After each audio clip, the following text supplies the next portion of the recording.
John Workington here from the Michaels Camera social media team. Today we're joined by Mark from Canon, and he's brought a trio, well actually 4, but 3 models, brand new Canon cameras that have just been announced. And of course, we're here in the Michaels Camera world famous camera museum, and our background today is Canon. So we've got a wide range of historical Canon cameras, and we've put a couple on the table here because we want to draw some comparisons between the new and the old. But let's just dive right into the new. Mark, what have you got here to show us today? All right, today we'll start at the bottom and work our way up, I suppose. Sounds perfect. So we've got the EOS 800D, a shiny new entry-level camera.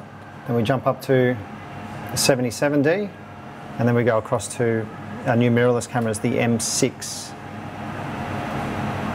So, just to let everybody know, we're shooting this video on the Canon M5. The M series are Canon's mirrorless cameras, and they use the new M mount lens. Yes. But if you've got a collection of Canon EF and EFS lenses in your closet from your other cameras, or you're currently using both formats, there is an adapter so you can use those. Yep. And because it's mirrorless, there's a world of other options that you can use with mirrorless cameras.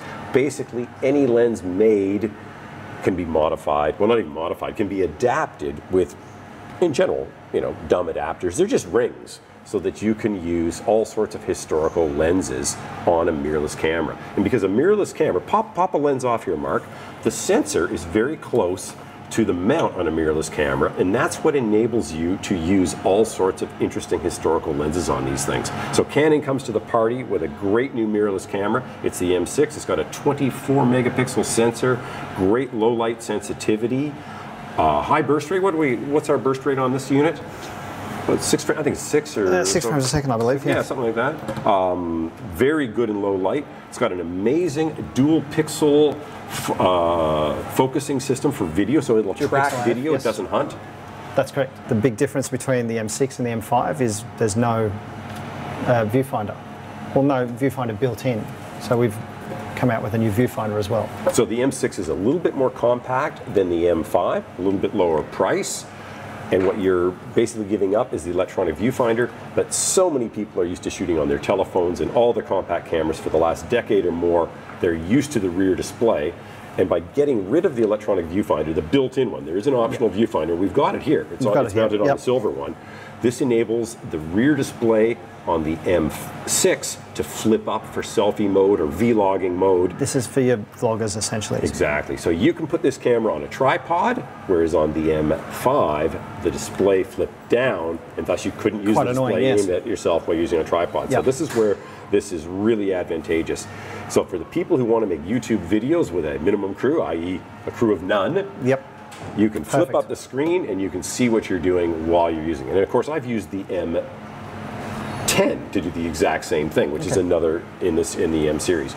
So basically, the M6 is the baby brother with almost the whole feature set of the M5 at a more affordable price in a more compact body. But you're not giving up on any of the control knobs. We've got we've got everything here. We've got exposure compensation, we've got a rear control wheel, we've got a front control wheel, we've got the mode selector here, we've got a built-in flash, and of course the optional electronic viewfinder, which you can keep in your pocket, and only when you need it you can hook it up. Correct. And of course the camera is available in a silver trim, which it looks very retro, and of course that brings up a very interesting point here. We've got an old Canon rangefinder, the Canon CL17 from the museum. And so take a look at the comparison between the old and the new. Now, Mark, I believe you own one of these I do have one of the QL17s, yeah. So we always welcome everyone to come into Michaels Camera and check out all the historic items in our museum. And if you love the Canons, there's a lot of very interesting things. Which brings us up to the Canon 7 rangefinder. These new Canon M series mirrorless cameras can be used with lenses even like this. So this is the 50mm f/0.95. This lens almost sees in the dark. And what we want to do is get this thing, we can't do it today, but we're going to get this mounted on one of the M cameras, and we're going to take it out on the street soon and show you what we can do with the old meeting the new. But there's a lot of interesting things that the mirrorless camera bring to the table. And everyone who's shooting mirrorless, they just love using other lenses. So Canon's entry is very powerful, very high resolution, very good image quality, very good low light sensitivity, and very usable. Now, we're talking about usability. That brings up the new entry, which is the 800D. 800D, which has a new user interface. In an entry-level SLR, or digital SLR, there's always been confusion about what is the feature set and how do we use this? And Canon's now simplified it. So we've got pictorial so once you representations of you go around the viewfinder. Yeah, yes. The mode dial, it'll tell you what it's going to do for you basically. Creative auto, you can pick from all the different modes. Portrait mode, your usual beginner modes. Sports, scene mode, creative. But once you jump into the manual modes, AV for instance. So here we've got an example. On the left it tells us about the blurred background, and on the right it tells us about the sharp background. And now it's going to basically, if we hit OK, I guess it's going to tell us how we're going to achieve that. And there we go. So now we've got our aperture scale here, where the larger aperture numbers, so the aperture's wider open, that enables us to have a blurred background. So you can see with the little picture of the woman and the mountain behind her, the mountain has been blurred.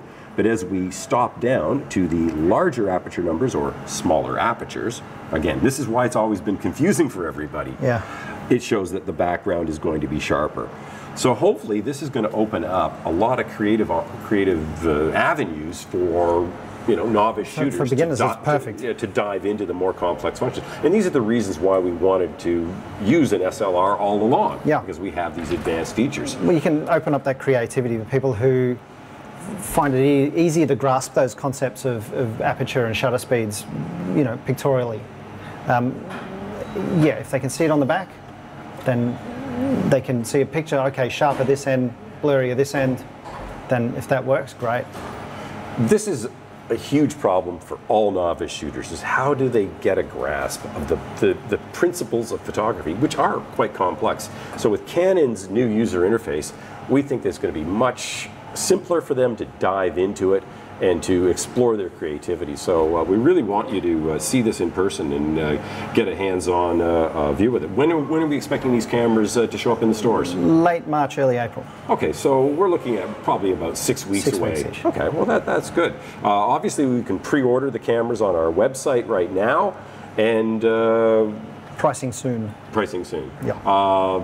In general, what sort of price points are you thinking at, compared to the current line? So we feel that this is sort of the new baby brother to the 80D. Yes. And of course now this is the 77D. This has got a top-mounted display. It's got the articulated rear display, so this is great for the video shooters here. Yep. It's a small body. Back button focusing. You've got your control dial at the back there as well, versus none of that on the 800. So we could expect this to come in several $100s less than an 80D. I would expect so. Yes, yes. So this will be very affordable. What are we giving up versus the 80D here? It's probably not weather sealed, I guess. The weather sealing, not as great, no. Mm-hmm. Again, once you step up the line, the sealing gets better, mm-hmm. The build quality gets better. Yeah, and burst rate probably just a little bit slower. I believe it's 7 on that one. Yeah, yes. But image quality, basically the same focus engine and the same sensor. You've got a 24 megapixel sensor with that one as well. So, and the same dual pixel AF system as well. Yeah. So basically for a budget, you've got a baby 80D here. As long as you are not looking for dousing it in the water or anything like that, it should just be good to go. It should be. We don't recommend anyone douse any cameras in the water. Unless you want to buy the what's the 1DX Mark II, that could probably handle a good splash. You could go out in a good downpour in that one, yeah. Yes, but that's a lot more money. So we're not recommending that for the average user. We want to expose you to the beauty of the digital SLR at a very affordable rate. And of course, if you're interested in getting the weight down and going with some brand new stylish cameras, we've got the new M6. And I think that's just a beautiful looking camera. These are great. I love this one. I love the silver. Mm-hmm. Again, it harks back to the old school. Mm-hmm. Now, we've got a little remote on the table. What can you tell us about this, Mark? Okay, so Bluetooth remote, pretty self-explanatory. All these new cameras are Bluetooth enabled. So what that means is if you can trigger the video, you can trigger the shutter remotely. What it means is the older remotes, infrared, they rely on line of sight, not so good outdoors in the sun. Yeah, sometimes the sun would overpower it, it just wouldn't work. So Bluetooth is the way to go. It's a lot more reliable. It's that low power. So there's a low power drawing Bluetooth in the cameras. Also acts as a handshake essentially if you're using the app on your phone. Ah, perfect. Much like NFC would be for an Android user. Oh, so it can sort of implement the connection. Yes. Ah, perfect. And of course, as Mark just said, using your smartphone. All of these cameras have Wi-Fi now, have had for quite some time, and there's a Canon, what's the app? Canon Connect, is that? Canon Connect. Canon Connect app. So you can basically run a live view on your smartphone from any of these cameras, which enable you to, a remote display of course, trigger the camera. You can do a lot of the shot settings can be controlled, and of course once you've taken the shot, you can then transfer that photo directly to your smartphone and then get it out to your social media channels immediately. So you don't have to rely on that somewhat poor quality camera with no zoom lens in your smartphone, but you've got all the benefits of instant communication to your followers. Yeah. So, and of course you do this all the time. You're always active on Instagram. I've already done it this morning, taking a picture of the M6s and, well, before I came here. Yeah. I've used the Canon Connect app. I quite often mount my M series camera on the top of a very tall carbon fiber pole, and I wear my smartphone on my wrist so I can hold onto the pole and control the camera. And it's just perfect because I can frame exactly what I want to see from quite a great distance and adjust shutter speed or aperture, ISO, however I see fit, and then trigger that remotely, all with the camera, 30 feet above me, 10 meters above me. So it's a very powerful tool, and Canon's done very well with it. Very popular. It's a good app. Yeah. Now, do any of these cameras have GPS on them? No. No GPS. That'll all have to be done through the app. Now that brings up another important point. When the camera is talking to the Canon Connect app, the GPS is active in your phone, and thus the GPS coordinates are added to the shot data into the JPEG or RAW files. So another great feature. So even though the cameras don't have GPS on them, when you're using them with Canon Connect, you do get location tagged photos. Very powerful feature. We're going to be doing the White Night street photography. Yes. So that's in Melbourne on, well, today is Sunday morning. So Sunday morning, Friday, yeah. So Mark and I and a large group of people and a few more people from Canon and from Michaels are going to be hitting the streets at 4 in the morning and covering the White Night. And we'll be shooting on Canon cameras, most likely handheld at high sensitivity. We'll have a bunch of 80Ds, yeah. So we're really looking forward to that. If you're in Melbourne, White Night is a huge event. There'll be, better part of 100,000 people out. So many people, yeah. There's going to have projected displays on all the major buildings in the Central Business District, and we're going to give it that Canon touch with our White Night Photo Walk. So we're really happy to have Canon on board for that, and we're looking forward to meeting a lot of people and showing them how great Canon cameras can work handheld in a low-light environment. So, what do you mean? Oh yeah, well, you've got to book your tickets already. So I believe it's booked out. Oh, it's already booked out. Yeah. Okay. Well, you just come and sort of follow along with your own gear. But yeah, we're running an event where Mark's bringing out a whole bunch of Canon cameras, and we'll be there to help people, show them the ropes of shooting in low light and using the Canon system. But obviously, anybody any member of the public's welcome. It's a public event, so there'll be. You can tag along. Yeah, you can tag along anywhere. It's going to be amazing what's happening in Melbourne on that night. So yeah, we really want to thank you for dropping in with this trio, albeit there's really 4 because there's 2 versions of the M6, with this trio of very exciting new Canon cameras, Mark, and we're looking forward to getting them into the store and getting them into the hands of the Michaels customers. So if you're interested in these cameras, of course, you can pre-order on our website. And when they finally come into the store, we'll be sure to let you know through all of our standard social media channels.